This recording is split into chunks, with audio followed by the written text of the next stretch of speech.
programs from Reach Beyond Australia. Life-changing radio. You reach beyond to us.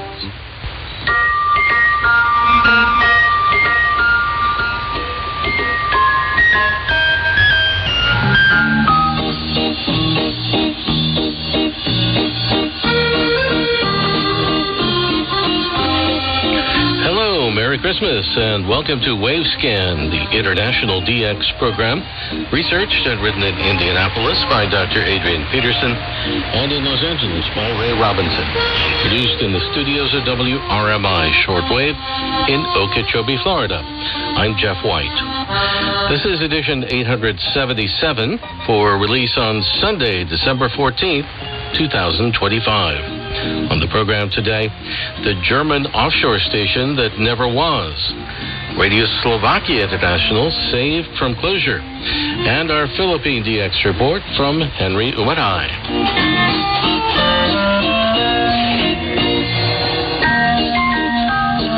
For today's feature, we are indebted to occasional WaveScan contributor Dr. Martin van der Ven in Germany for his research. He's uncovered a story about a previously little-known plan to launch an offshore station in the 1960s off the north coast of West Germany. Here's Ray Robinson now in Los Angeles with the story. Thanks, Jeff. And a fascinating story it is, too. Dr. Martin van der Ven has written, by the summer of 1964, offshore radio stations were no longer a novelty in Europe's coastal waters. They were springing up like mushrooms.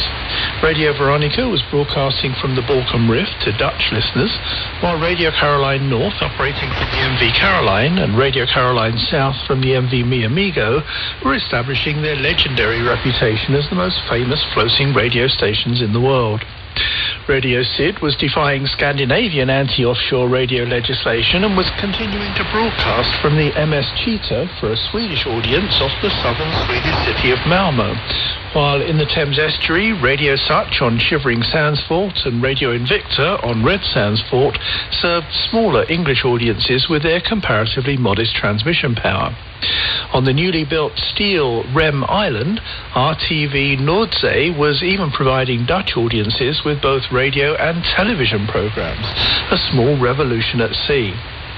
At the end of August 1964, the deep-sea trawler Noordenay was being converted into a larger broadcasting base for Radio Veronica at a shipyard in Zaandam, the port of Amsterdam.